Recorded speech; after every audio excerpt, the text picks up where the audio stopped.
Ultimate Warrior, CM Punk, Bret Hart, Bruno Sammartino, and Hulk Hogan. What do these names all have in common? They all made their return to WWE after having high-profile issues with Vince McMahon and management. CM Punk felt he was wronged by WWE's creative team, and then he was fired on his wedding night. He then went on a tirant during an appearance on his former friend Colt Cabana's podcast about how terrible WWE was. Then he joined AEW, where he took petty shots at WWE and Vince McMahon for years, before making his return to the company last year. Bret Hart was screwed by Vince McMahon in the middle of the ring at Survivor Series in Montreal because he didn't want to lose the WWF Championship to Shawn Michaels on his way to WCW. Bret has been bitter for years and bashed Vince on public entertainment forums in the years following the Screwjob. He too eventually returned to WWE, being inducted into the Hall of Fame in 2007, followed by a return to WWE TV in 2010. He would shake Vince's and Shawn's hand on camera. Ultimate Warrior notoriously held Vince up for more money and better contract perks, and was then fired after SummerSlam 1991. Of course, he came back for cups of coffee in 92 and 96, only to be fired again. However, Warrior went on several hate-fueled rants about Vince and WWE, which were sparked by WWE's production of the Self-Destruction of the Ultimate Warrior DVD. Many thought he would never return to WWE. Sure enough, he did in 2014, just days prior to his death. His last days included his enshrinement in the Hall of Fame and a legendary appearance on Monday Night Raw. Bruno Sammartino and Hulk Hogan made their eventual returns too. Many thought Bruno would never return after years of beefing with Vince over a number of issues like wrestler pay and safety concerns, to name a few. As they say in wrestling, you never say never, except in this one instance with this one name, Randy Savage. Savage left the WWF for WCW in the fall of 1994.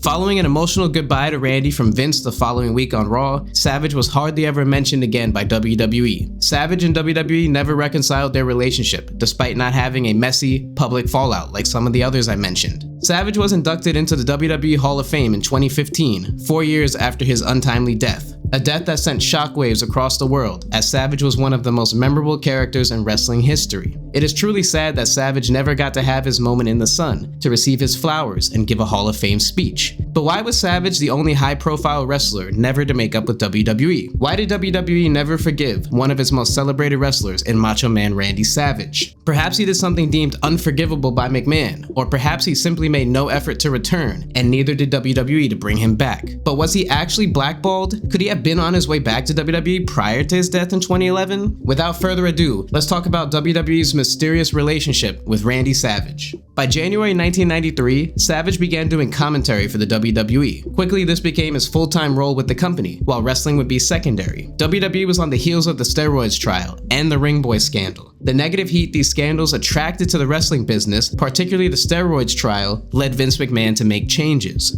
One of those changes was the introduction of the New Generation era, which featured smaller, natural-looking wrestlers like Shawn Michaels, Bret Hart, and Razor Ramon. This meant that Vince was not interested in showcasing Savage as much. Even though Savage wasn't directly involved in any steroids-related scandal, he still felt the wrath of it. Aside from this, McMahon simply felt that Savage was getting older, which is absolutely insane to think about now. At the time, Savage was 41, meaning he was younger than AJ Styles, Randy Orton, and LA Knight are now. It was a different time though. After an underwhelming feud with Crush at WrestleMania 10, Savage was back to doing commentary. He was on commentary for WrestleMania 9 and some early episodes of Monday Night Raw. Personally, I thought he was a great commentator as he had a colorful personality and a unique way of speaking. Vince had a vision of Savage being the color commentary voice of WWE going forward. However, Savage disagreed with this vision, informing Vince of his wishes to continue wrestling. According to Savage's brother, Lanny Poffo, Savage got into contact with WCW, who was happy to let him wrestle. Poffo basically said that Eric Bischoff's response was like, "Hey, you're Macho Man. Of course you have something left in the tank." Just like that, by December of 1994, Savage made his debut with WCW. According to Bruce Pritchard, from his podcast Something to Wrestle, Vince was heartbroken over Savage's departure. Vince had lost his golden boy in Hulk Hogan just months prior. Now he had lost Savage too. Hogan and Savage were the WWE's biggest stars of the 80s and early 90s, meaning Vince likely envisioned them being with him forever. I understand Vince's point of view. He felt Savage had more to give as a commentator and an on-screen personality, similar to Jesse Ventura or Gorilla Monsoon, so it made sense. I also get Savage's stance. He wants to continue doing what he does best, which is wrestle. He felt he was in great shape still and could go, which was also true. He had great success in WCW, notably his series of matches with DDP. Pritchard continued by saying that Vince never liked to talk about Savage and told everyone to never mention his name. This is something other wrestlers have confirmed too. Bruce said how Vince talked about Savage leaving after his contract expired and was like, hey, this sucks, but it's time to move on and focus on the future. When Bruce asked Vince for more details on Savage's departure, supposedly Vince vehemently shot him down and said, enough, we're moving on.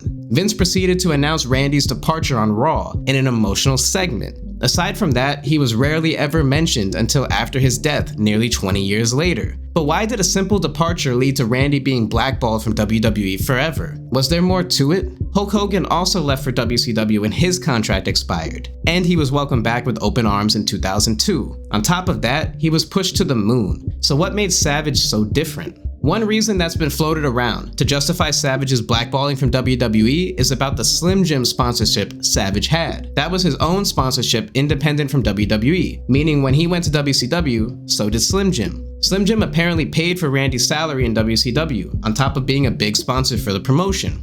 Lanny Poffo suggested that Vince didn't like this move because Vince felt entitled to the Slim Jim deal. Apparently he was going to have Bam Bam Bigelow take over the deal, which Poffo laughed at. I mean, safe to say, that wouldn't have been as good as Savage's iconic Slim Jim commercials, which WWE still uses till this day. Would Vince really be that petty over a sponsorship deal though? I mean, by all accounts, he and Savage had a great working relationship. There was nothing messy like Ultimate Warrior holding him up for money or Punk accusing Vince of endangering his health. Nothing like that. It seems strange that Savage would be banned from WWE forever over a simple sponsorship deal. During 1995, WWE ran a series of vignettes called the Billionaire Ted Files, I think was the name. You guys know what I'm talking about. These vignettes featured parodies of Ted Turner, Hulk Hogan, and Macho Man. Macho Man's spoof character was named Nacho Man in an effort to make fun of and defame Savage's character. Allegedly, Savage didn't take too kind to Vince poking this kind of fun at him. Savage seemed to be okay with his career and the wealth and legacy he accumulated through the years, so he probably was hurt by Vince being petty and never wanted to make things right. I guess we'll never really know what happened, but it's still so weird since he is the only legend, and I mean only legend, that never shook hands and made up with Vince and WWE. It's bizarre. Other rumors suggest that Vince was pissed about Savage doing the Spider-Man movie. I get that his role in the movie is iconic and it didn't really bring any fame to WWE, but why would Vince be so pissed at that? Plenty of other wrestlers have appeared in movies too. Savage did have a short-lived tenure in TNA which didn't end well, but could that have factored into Vince hating him? I don't know. So many other wrestlers have gone to TNA too. The wildest and most outlandish rumor about why Savage never returned to WWE is that he had a sexual relationship with an underaged Stephanie McMahon. Allegedly, this infuriated Vince McMahon as his daughter was off limits to the wrestlers, aside from the underage nature. There's various stories out there about this situation. According to Gorgeous George, Savage's former valet and girlfriend, he confessed to her about doing the deed with Stephanie while the two were on acid. Major question everybody asks. Right. Was he with Stephanie? That's the big question. Well, he told me he was. Oh, he was. Dutch Mantell claims that it was accepted as a fact by everyone involved in the WWF, but it happened when she was 18. Some timelines point to it occurring in 1994, while others say it was more like 1990 to 1991. Yeah, I think that rumor is insane, and I have no clue if it's true or not, but nevertheless, it is probably the most popular wrestling conspiracy theory out there. Now back to the original question, was Randy actually blackballed to begin with? This is an interesting question to answer because sometime shortly before his death, maybe in the 2008 range, Savage agreed to a Legends deal with WWE. The lack of a Legends deal prior and Randy owning the trademarks over his gimmicks is probably why WWE failed to mention him after his departure in 1994. Then in 2010, Savage filmed a commercial for the video game WWE All-Stars. This marked his first appearance in a WWE video game in a long time. After that, he partook in a marketing campaign with Mattel and WWE to kick off the release of a series of action figures, starting with a figure commemorating his epic match with Warrior at WrestleMania 7. The commercial aired at San Diego Comic-Con and can be found on YouTube.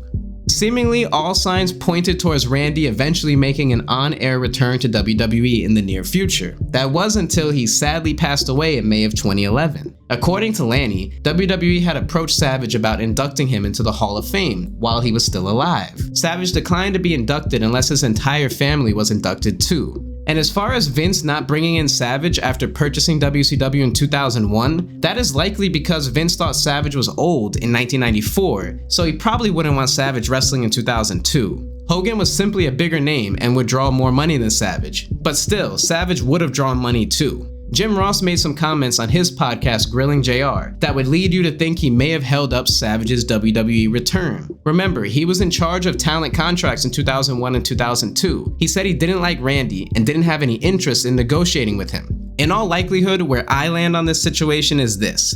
Savage wanted to come back to WWE, but it wasn't a priority for him since he was comfortable with his legacy. On the same hand, Vince and WWE wanted Savage back, but it wasn't a priority with them since they were focusing on the future with guys like Brock and John Cena. Again, it seemed like all signs pointed towards Savage's eventual return, which never happened because of his death. Vince probably felt like inducting Savage's family wasn't a priority since his family wasn't viewed along the likes of the Hart family and Von Erich family. So no, I don't think Randy was blackballed. I think the two sides just never fully made up, even though they intended to. What do you think? Was Randy blackballed? Do you believe the rumor of him and Stephanie? I sure don't, because if that was true, the Legends deal and video game appearances probably wouldn't have happened.